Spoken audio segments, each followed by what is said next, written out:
Major funding for Hitting the Road is provided by Overstock.com. Overstock.com has launched pet adoptions. Every year, 8 million animals are placed into adoption centers across the United States. Our pet adoptions bring homeless animals all together in one place, allowing you to search using the technology that powers Overstock.com. Additional funding provided by General Atomic Sciences Education Foundation, the Calm Foundation, Delta Solutions and Strategies, Gray Line of Colorado, Northrop Grumman, and by viewers like you. Thank you. From prehistoric caves to our modern glass skyscrapers, windows have forever been a mainstay of human architecture. Among their many functions, windows allow us to experience the variable nature of light. And, as a metaphor, they have a long and storied tradition in the arts. So, if every picture tells a story, then what's the story behind pictures that are also windows? I'm Donna Vesey, your adventurista. Stay tuned, because this is shaping up to be a colorful and illuminating episode.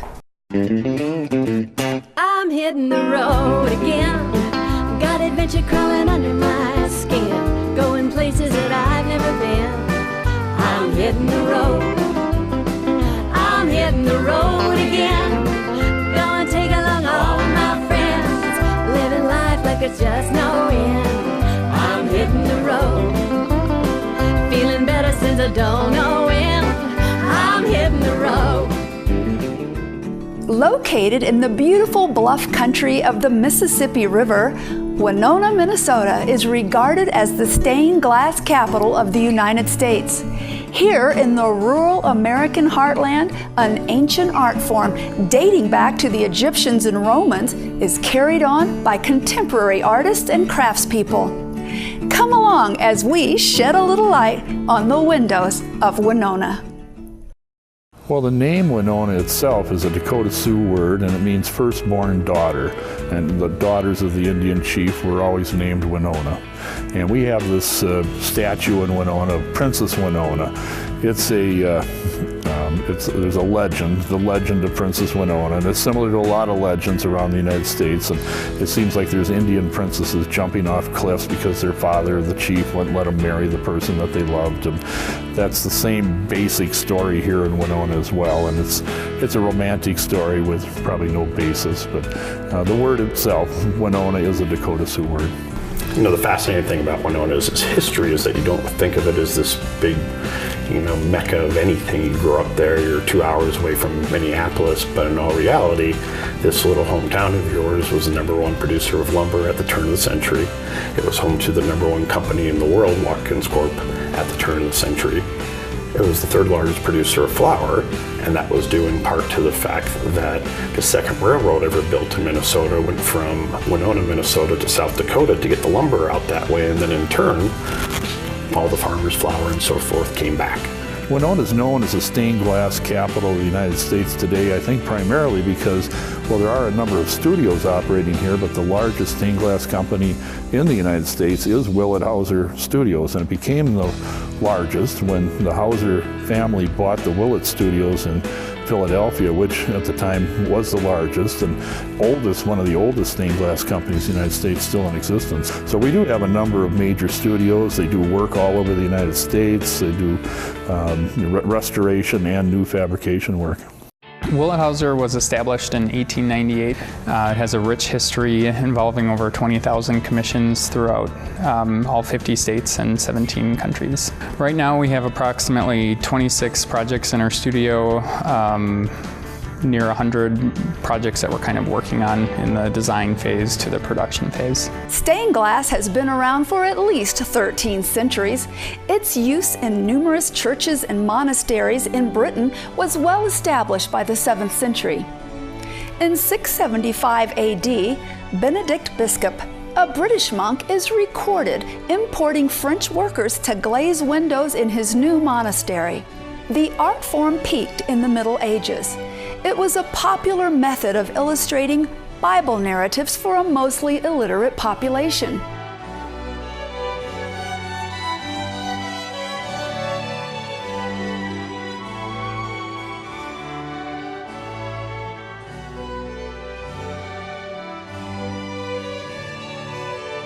As the Gothic architecture of the period grew more ornate, the stained glass windows grew larger, presenting some unique challenges in their conservation and restoration.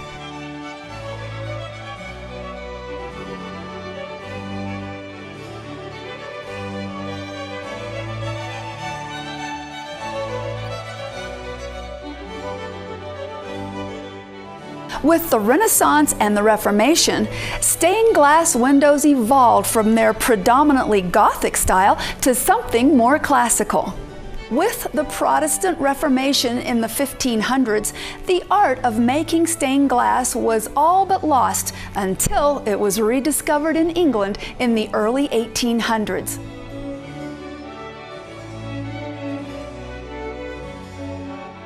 After its rediscovery, the art of stained glass underwent a worldwide revival. In America, notable stained glass makers such as John Lafarge, who invented opalescent glass, and Louis Comfort Tiffany, who invented a copper foil alternative to the use of lead, recorded numerous patents for their stained glass processes. Tiffany Studios is a very important name in stained glass. We have done a lot of restorations of Tiffany's work. It's a different style. Tiffany really focused on the opalescent American glass movement.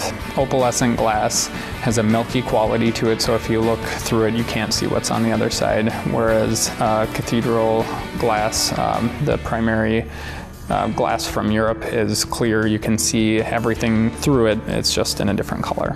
He was a masterful user of light. He also used layers of glass. So when you're looking at a Tiffany window, it's really a low relief sculpture. He would have glass made at his studio. They would take this opalescent glass and pour it out into sheets and then use wooden paddles to actually push it back together to create drapery glass that has folds in it. And then behind that, they would have layers of flashed glass, which is a clear glass. It's something we use today. It's a clear glass with a really thin layer of color floated over the top of it. You can acid etch through that first colored layer of glass to get a clear layer, and they would use that instead of painting with paint, which we do a lot of now. They would paint with layers of glass. So it seems like many of the old buildings here in Winona have stained glass.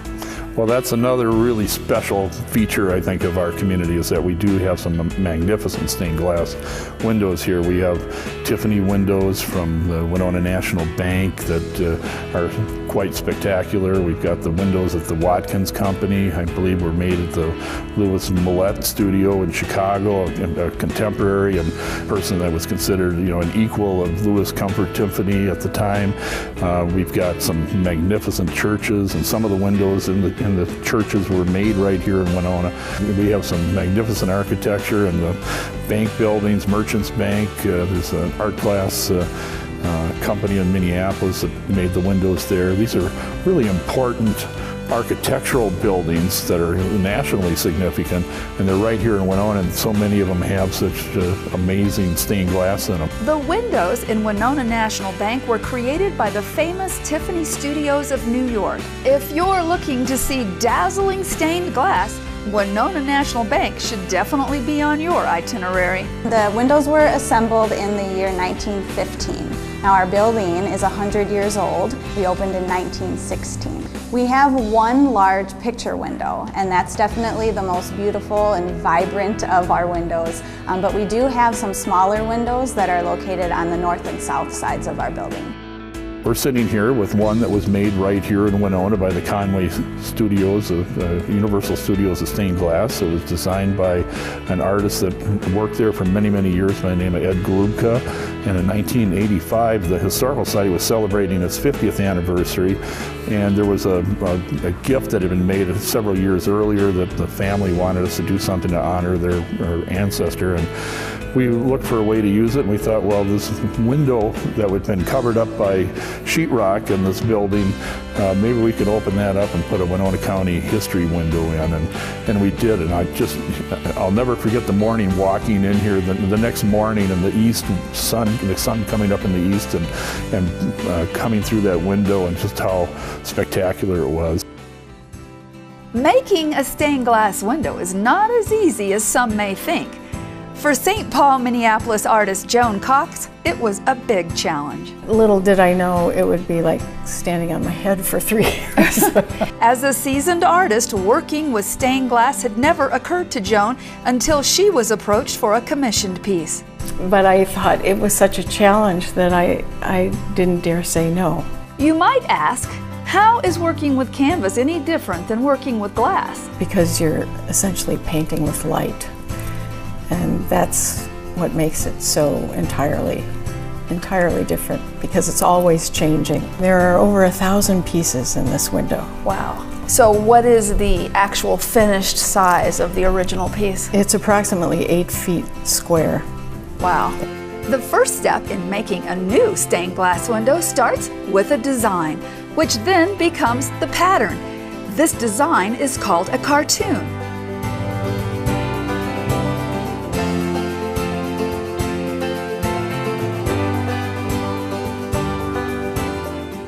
Next step in the process is to select the glass. Once the glass is cut, then it's time to paint. Artists paint on the glass to give it a finer detail.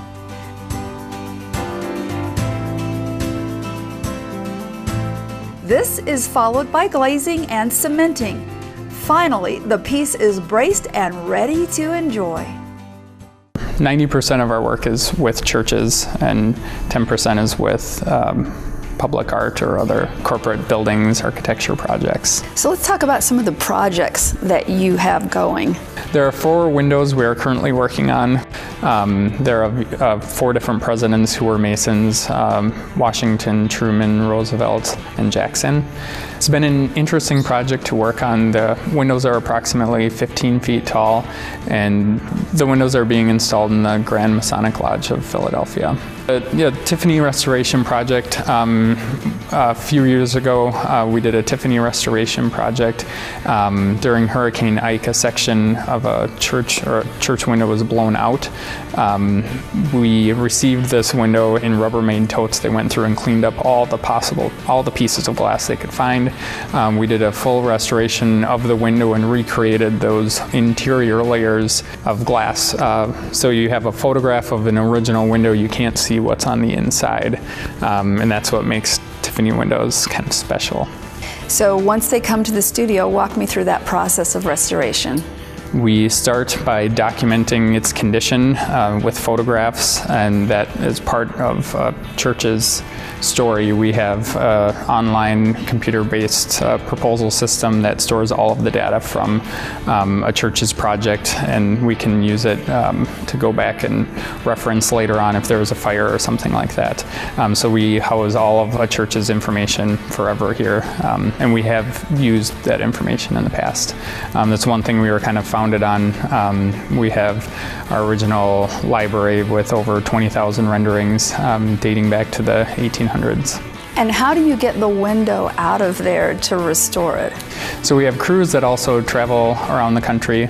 They come to a job site and remove the individual sections. You'll see a large window that's approximately 15 by 30 feet. It comes apart into sections normally that are roughly 4 foot by 4 foot or smaller or slightly larger. So they'll remove those sections of glass. They'll document everything. That's a big part of what we do is documentation through historic preservation. They'll put the windows into crates and send them back to the studio here in Winona for restoration. And then we make what's called a rubbing, and that is an imprint of the original window showing where all the lead caming that connects the pieces of glass, where all of that is located. We also document lead sizes and profiles and information like that. From there, the windows go into a soaking tank that allows the water allows our artists to dismantle the windows, and it softens up the lead and the putty and allows them to dismantle them safely. From there, we either replace pieces of broken or mismatched glass if necessary. We'll do edge gluing, which is a technique where we can glue actually a broken piece of glass back together. Once we've established that all the pieces of glass, we've addressed how we're going to handle them, it'll go into glazing, and that is where they're actually building the window back together with a new lead caming. So each piece of glass is fitted onto the rubbing that we took originally, and the lead is cut and bent around the pieces of glass. And then after the window is fully assembled, they'll go through and solder each joint, and then it becomes a window. After that step, we'll start the cementing process, which is kind of like grouting tile. It fills the voids in between the lead and the glass. It was originally used as waterproofing, but it helps stiffen up the panels so they have a little bit more strength. Windows done a long time ago had a very stiff putty mixture that was used, and we find that that allows them to, instead of allowing the glass to expand and contract in the sun inside the lead, it will actually bulge the windows. So that's a problem you have with historic windows, and that's one way we have of fixing it.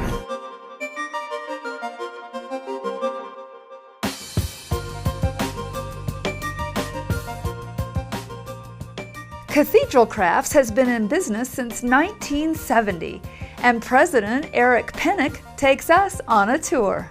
No, the bulk of our work is restoration of historical stained glass windows, and then we do about 25 to 30% of new stained glass window creations. Now this is the kind of work, it's kind of opalescent? It's an opalescent glass, yeah, that's what correct. Was Tiffany used a lot. Correct, right? yep. Mm-hmm. Tiffany created all his own glass, so if he didn't get what he wanted in the one batch, that's when he began to start layering the glass, so he could have 2 or 3 layers within a window. So it's actually 3 windows layered together. That's what makes the restorations of those so much tougher. Have you restored many Tiffany windows? Oh, yeah. Absolutely. Wow. How tough is it to get the stained glass out of a building to restore it? Stained glass windows generally come out in panels, and they're held into the wood frames with a wood trim or metal framing. So, and most windows extract from the inside of the church, so we scaffold, use ladders, we bring them down in panels, board them up, crate them, put them on our trucks and trailers and haul them back here to Minnesota.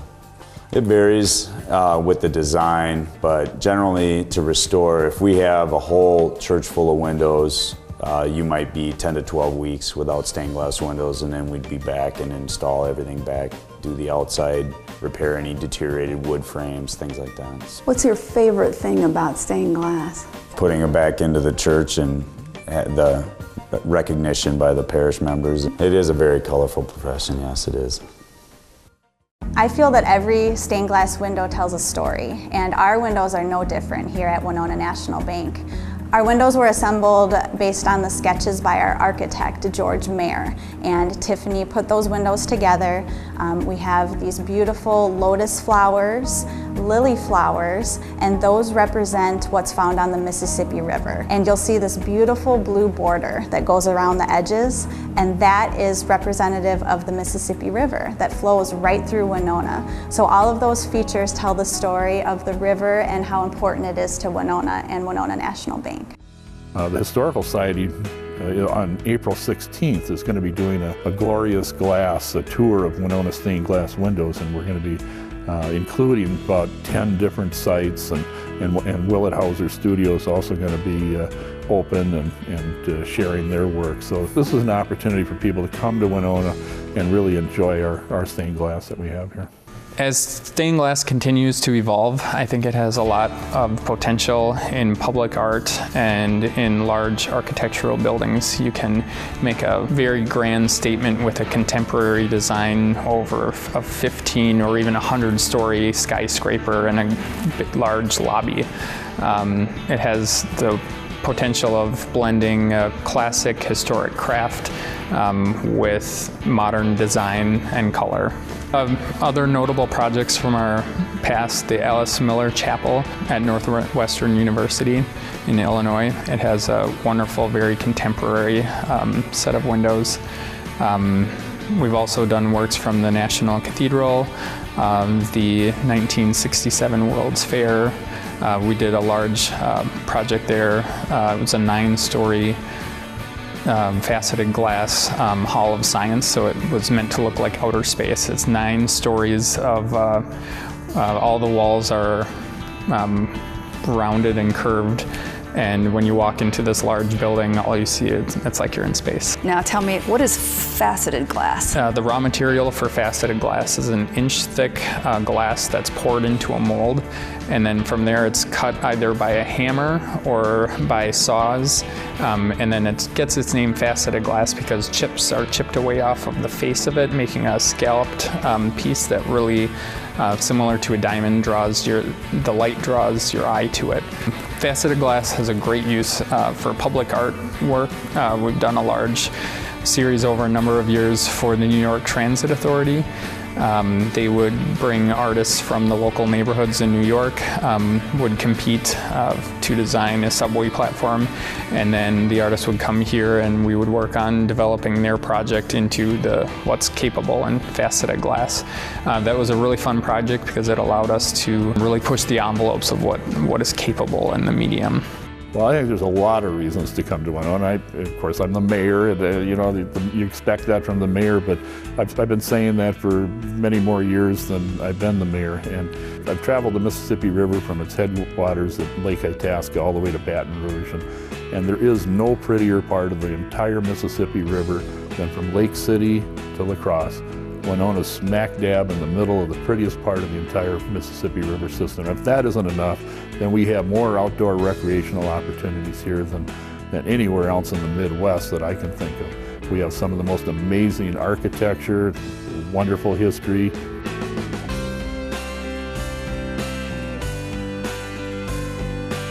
Great museums, the History Center, the Marine Art Museum, the Polish Museum, and the stained glass. I mean, this is just a small kind of a checklist, but there's a lot of good reasons to come to Winona. Though its processes, subject matter, and uses may have evolved over the past 1,300 years, the art of stained glass has remained true to its traditions and roots. It has been a consistent source of enjoyment and edification for countless millions of admirers all over the world. Its continued popularity today suggests that stained glass will enjoy a long and bright future to come. And if you want to experience all the facets of stained glass, from designing to creating to finally installing your own work, there are academic and commercial establishments all around the country that will teach you the traditional skills that have opened to us these windows on Winona. I'm hitting the road again. Got adventure crawling under my skin, going places that I've never been. I'm hitting the road. I'm hitting the road again. Gonna take along all my friends, living life like there's just no end.